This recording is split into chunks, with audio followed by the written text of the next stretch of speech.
We're coming upon the Yom Tov of Shavuos, and so I wanted to share with you a little bit about perspective on Torah and how Torah can transform the human being.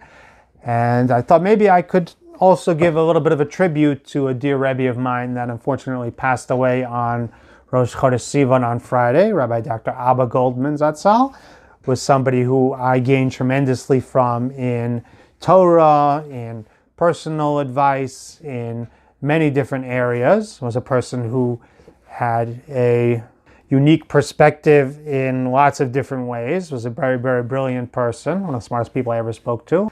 So in these days, you can't give real emotional espadem, but I was told I could say over pieces of Torah and just try to help people gain from his example, and Mitzvah Hashem may be an Eloi for his neshama.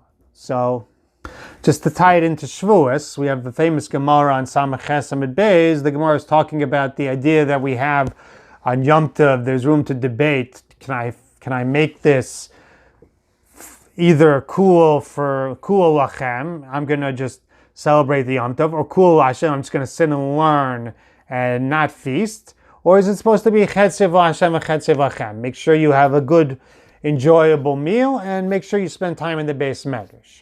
But everyone agrees on Shavuos that ba'ina nami lachem, that you definitely have to have physical enjoyment. You can't just sit in the Beis Medrash. You have to sit and have a festive meal.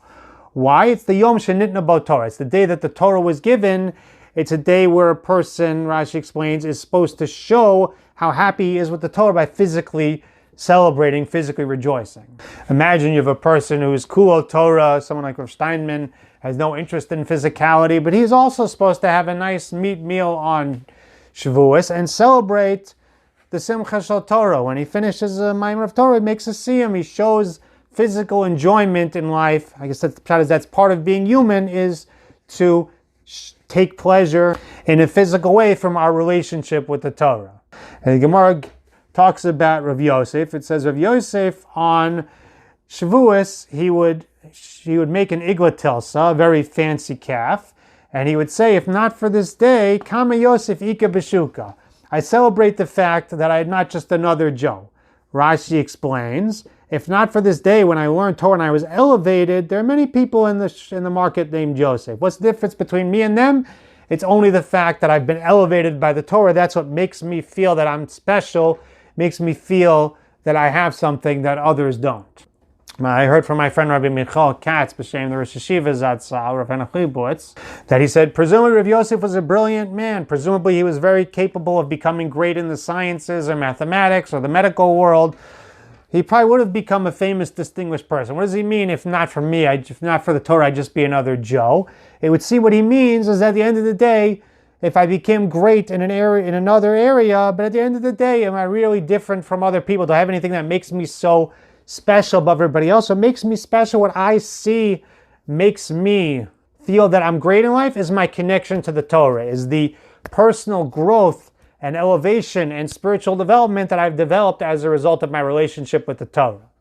I think someone like Dr. Goldman was somebody who I heard at the Beis HaKvaros that his father, in fact, was a brilliant medical professor and doctor, and he actually developed a major treatment for hemophilia. And Dr. Goldman also is one of the super genius. I spoke to him about a variety of different topics, and he always had tremendous insight into all of them. And he's somebody who probably could have been famous in accomplishing things in the secular world. And at the end of the day, he was, after he'd already gotten his PhD when he was a young man, he was brought by Rabbi Naiman to the Beis Medrash, and he broke his teeth in learning, and he grew in Torah, and he connected to Torah, and he never looked back. Spent his life in the Beis Medrash, also had a psychological practice on the side, and he raised a family of real Gedolei Torah, just like he became a Gadol BaTorah. He was someone who, his only perspective, his life was about the Torah and Chesed that he tried to live, that he tried to gain from. That was what made him unique. That was what gave him his greatness. I want to share with you an insight I once gained from him. I found it to be a life-changing insight. I was studying psychology and special education, and I was learning about the human brain and the neuroscientific theories of how this part of the brain controls this and this part of the brain controls that. And when a person reads, it lights up this part and that part. I wondered about the connection between the brain, the mind, and the neshama. Remember, I asked Remember I asked Rebbe Welcher about it. Rebbe Welcher said, the Torah works on a different train than other wisdom. He said there are major Rosh Hashivas who have dyslexia, major Gedolei Rosh Hashivas. The Torah allows a person to can connect with the human neshama in ways that other chachmas a person wouldn't be able to connect to. That was his perspective. So I went to ask Dr. Goldman about it. So I asked Dr. Goldman his background in psychology. So Dr. Goldman laughed. He says, if you have a few minutes, I'll tell you. He says, back when I was in school, I wondered about the shift in psychology from approaching the mind from a more cognitive and philosophical perspective to more of this mechanistic view of pieces of the brain. And I did some research. I discovered, he said, there was somebody named Turing. He mapped out how a computer works back in the 1920s. He mapped it out on paper. The idea of just how a machine works. If A, then B. If you tell it to do this, it does that. And it was combined. Then somebody named Gödel in the 1950s, he came up with a mathematical theorem. Together with Turing's, it proves that machines can think. You can Google it. I don't really have time to get into it. But basically, it's an idea that a machine can only work with what it's been given in the system, so it can't think outside of that system. And it's not a scientific theory. It's a mathematical proof that machines can't think. So he says, so they proved already in the 1950s mathematically that machines can't think. So it means either the brain is not a machine or the mind is not the brain. So he said, but they have their taiva, they want their cheeseburger, so they ignore it. They're working with this mechanistic view, which is limiting, if nothing else, from a psychological perspective of understanding the human mind. So to me, it was such an eye-opening thing. I was pressing a little bit. He says, there's now no physical world. They've proven that the world is made up of atoms, and they discovered atoms are made up of quarks, and discovered that quarks are made up of rays of light, which means the whole world is rays of light, it's energy, there's altogether no physical world. So again, they have their taiva, they want their cheeseburgers. He says, in the Alter of Slobodka knew this. This is what he writes in the first piece in the Orat Safon about Yesh Vayim V'Bria. That's what he's talking about, that there's no Gashmias at the end of the day. All Gashmias is really Ruchnias underneath it. He said, they do this in other areas too. He says they do this in everything. It's the middle of the financial crisis back in that year.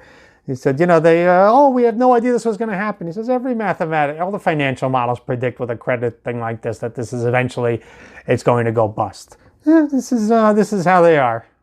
For me, it was just such a life-changing perspective on the objectivity of science, as long as it fits with their agendas sometimes, unfortunately, as opposed to where you have the Chachmas HaTorah, where people are looking for the objective truth, that maybe in other areas things are not always like that. For me, it gave me a tremendous perspective. It also was classic Rabbi Goldman, just the perspective that, you read all the different magazines about, maybe neuroplasticity and play with this part of the brain by doing this. And people don't know altogether that the model was altogether, that they know that a lot of it's shtuyot. This gave me a different perspective on the establishment.